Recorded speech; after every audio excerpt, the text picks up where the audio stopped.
You see, avoidants walk into relationships like they're walking into a trap they already plan to escape from, not because you're dangerous, not because they don't feel something, but because they've trained themselves psychologically, emotionally, to associate vulnerability with loss of power. To them, closeness equals danger. So from the very beginning, they operate with one foot out the door, and here's the kicker. They don't even know they're doing it. It's a subconscious pattern built on old wounds they've never faced. So when they pull away, they're not trying to hurt you.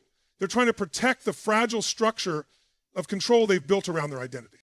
But something changes when you go silent. At first, they interpret your distance as a win. They think they've reclaimed their space, their autonomy, their peace. That illusion of control kicks in hard. And for a while, it soothes them. They think they've avoided chaos. What they don't realize is they've just sparked a slow psychological collapse they can't stop once it begins. Because silence does something most people underestimate. It echoes. And when an avoidant's finally alone, without your presence to bounce off of, without your energy to distract them from themselves, their internal world gets loud. The very thing they thought they wanted, distance, starts to turn on them like a mirror. And mirrors are brutal to those who've spent their life avoiding their reflection. Avoidants aren't emotionally numb. They're emotionally overwhelmed by their own inability to regulate feelings they've never learned to process. So your silence becomes more than absence. It becomes a confrontation. A nonverbal message that says, I no longer carry the weight of what you ran from. And that realization breaks something in them. You've got to understand, this is where the guilt creeps in. Not immediately, not in a dramatic, romantic movie scene kind of way, but slowly, quietly, they start to realize you weren't trying to control them. You weren't asking for too much. In fact, the whole time you were giving without demanding, loving without trapping. And they abandoned it, not because you were wrong for them, but because they never believed they deserved it in the first place. And when that clarity hits, the control they thought they had turns into helplessness. Suddenly they don't feel powerful in their silence. They feel punished by it. The space they created becomes a void, and they can't fill it with distractions anymore. Because it's not just about you being gone, it's about who they were when they had you and who they became after they lost you. This is why some avoidants break down in isolation. Not in public, not in ways you'll ever see, but internally, there's a reckoning. They face the shadow they've been running from. The truth that their behavior wasn't protective, it was destructive. That pushing you away wasn't strength, it was fear disguised as independence. And when they finally realize that, when they come face to face with the weight of that mistake, the pain doesn't come from losing you, it comes from understanding they chose to. That's the moment the avoidant stops feeling in control and starts feeling the consequence of trying to outrun intimacy. Let that sink in. What they thought was power was really just distance. And distance doesn't protect you from pain. It just delays it until it breaks you in silence. Here's what most people get wrong about avoidance. They don't feel the loss in the heart first. They feel it in the ego. That might sound strange, especially if you're someone who leads with emotion, who connects deeply, who processes pain through the heart. But for an avoidant, the first fracture doesn't happen where love lives. It happens where identity lives, in the mirror of their self-image. You have to remember, avoidants are constantly managing perception.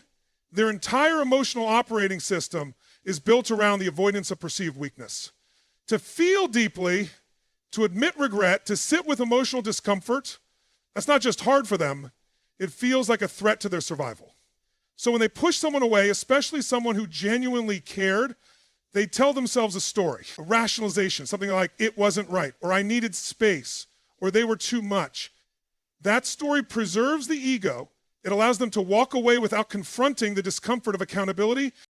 But when the silence stretches, when you don't chase, when you don't beg, when you don't validate the version of the story they told themselves, that's when something starts to crack. That's when the ego takes the hit. Because they expected you to be orbiting. They expected to be in control. They expected to be missed on their terms. But when they realize you're not broken without them, that's when they begin to break. See, the human psyche has a deep need to see itself as good, justified even when it makes poor decisions. And avoidance, despite the emotional distance, still want to be the good guy in the narrative. But when you walk away with your dignity, when you stop feeding the loop, they're left alone with the mirror they've been avoiding. They start to realize that the way they left, the way they shut down, the way they dismissed love, that wasn't strength, that was fear. That was self-sabotage dressed in cold logic. That's when shame steps in. And shame is not the same as guilt. Guilt says, I did something wrong. Shame says, I am something wrong. And for an avoidant, that shame is intolerable. So they bury it, they numb it, they distract themselves from it. But deep down, there's a war happening, a war between who they pretended to be and who they actually are when the lights go off and the silence gets loud. And make no mistake, this isn't about you being perfect. It's not about being the one that got away. It's about them confronting the version of themselves they had to become in order to justify pushing you away. It's about the emotional dissonance between what they told themselves and what they feel now in your absence. So instead of healing, they loop, they fixate, they overthink. They might even reach out, not to reconnect, but to reclaim a piece of the image that shattered when you stopped playing the role they needed you to play. Here's what I want you to understand. Their regret doesn't always look like an apology. It looks like silence. It looks like stalking your social media. It looks like random text with no substance. Because they're not looking for reconnection, they're looking for relief. Relief from the shame, relief from the ego collapse, relief from the internal conflict that says, you had something real and you destroyed it. And if you remember nothing else, remember this, ego may delay regret, but it cannot erase it. Eventually, the truth knocks. And when it does, it doesn't knock politely, it breaks the door down. Let them face that knock, don't answer it for them. What most people never realize is that for avoidance, fantasy is safer than reality. When they walk away from something real, especially a connection that touched parts of them they weren't ready to face, they don't forget you, they recreate you, not as you were, but as their mind needs you to be in order to keep control. You become a symbol, a mental projection, a what-if loop that keeps spinning long after the relationship ends. This is how avoidants deal with regret, not by confrontation, but by distortion. They go back into their memory, not to take responsibility, but to recast the entire story in a way they can live with. But ironically, it's not the bad moments they obsess over. It's the good ones. The moments when you were present, when you showed patience, warmth, and depth without asking them to meet you emotionally on the same level. That's what haunts them, because in hindsight, they see what they didn't appreciate in real time.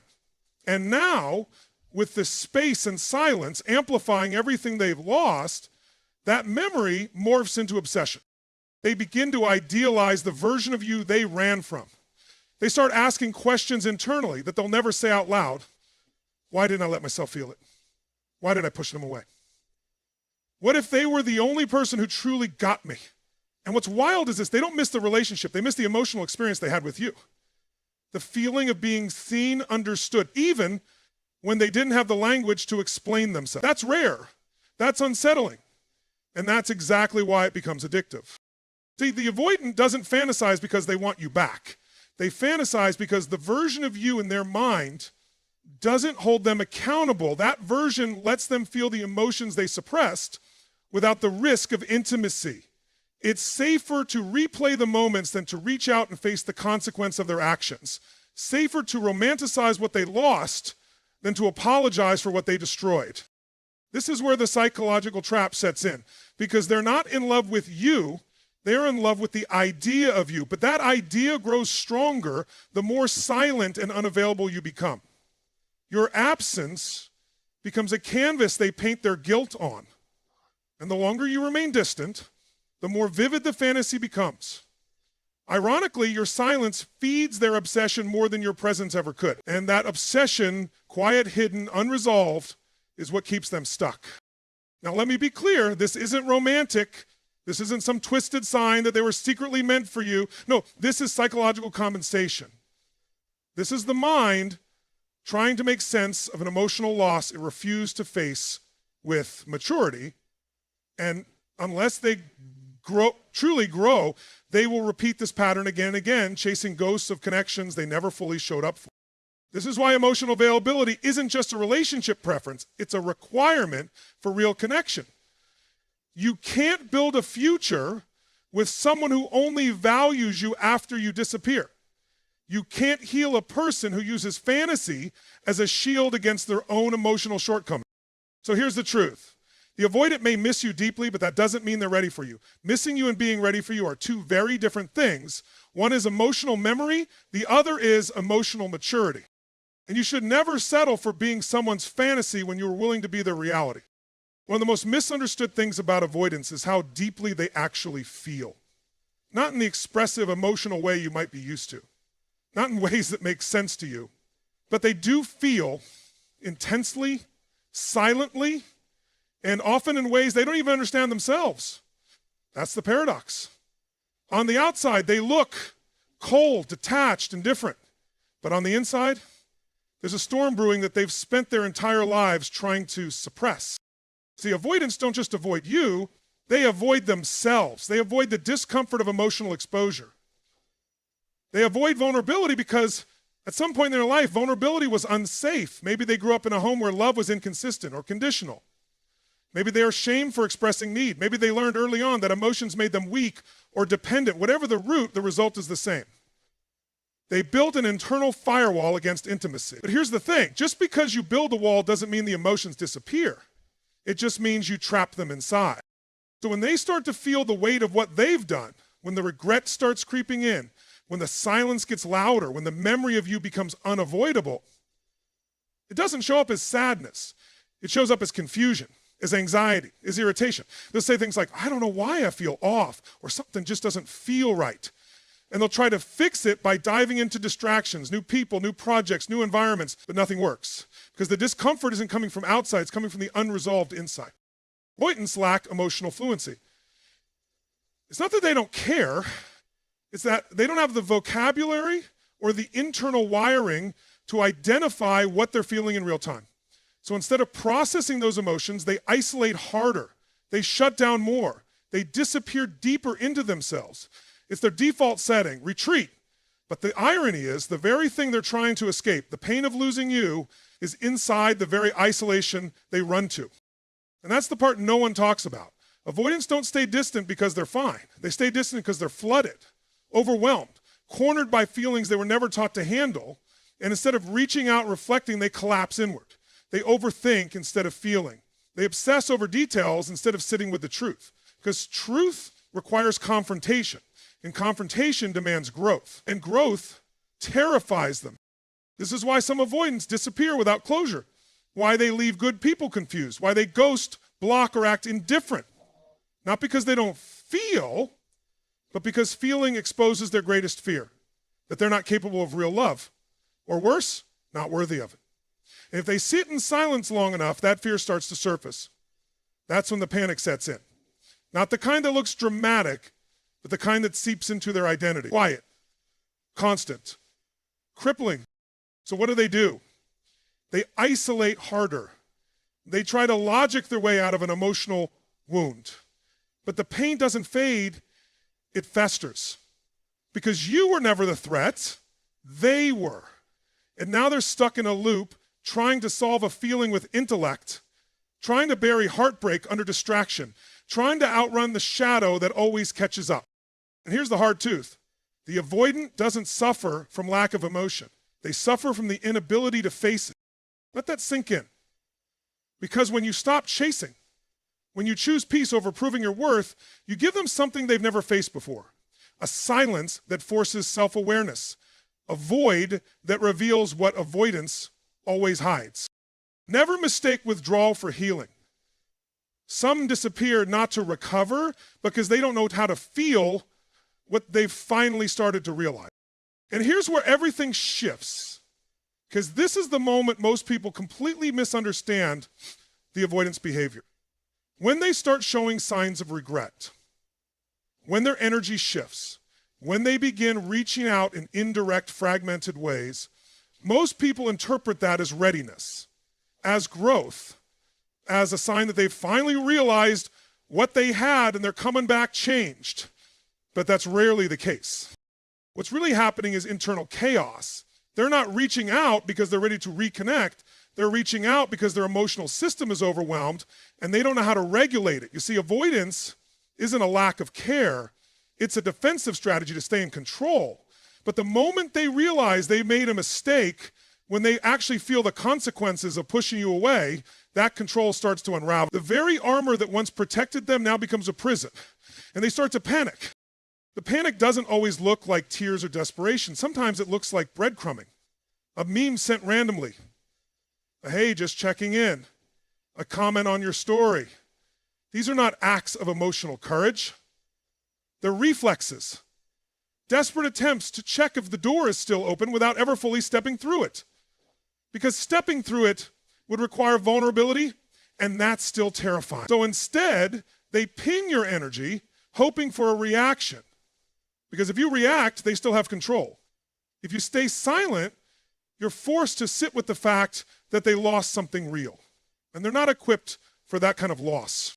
Let's be honest, avoidance rarely hit rock bottom with tears and breakdowns. They hit rock bottom in silence. In the quiet moments when the noise of distraction fades and they're left alone with their thoughts. That's when the full weight of their choices hits. That's when the anxiety becomes unbearable. Because it's no longer about you being too emotional or too intense. It's about them being incapable of receiving what they secretly craved. And that's when the obsessive thoughts start. Not just about the relationship, but about themselves. The way they showed up, the way they shut down, the way they expected love to feel safe while they refused to open. It's not just regret they're processing, it's shame, fear, and the terrifying realization that they might keep repeating this pattern for the rest of their lives if they don't change. But here's the problem. That realization doesn't equal transformation. Insight is not the same as integration. A person can know they've messed up, can feel horrible about it, and still be emotionally incapable of showing up differently. Because real change requires a level of internal reprogramming that most avoidants haven't committed to. They haven't learned to sit with discomfort without fleeing. They haven't learned to express fear without running. They haven't learned to receive love without shutting down. And until they do that work, regret just becomes another loop, one that never fully pushes them into growth. And if you're the one they lost, here's what you need to remember. It's not your job to translate their confusion into clarity. It's not your role to decode their half efforts and turn them into full intentions. Because the moment you do that, you start carrying the emotional labor for someone who abandoned the work when it mattered. Regret may knock at the door, but don't confuse the knock with a promise to stay. Let them open their own door, or let it stay closed.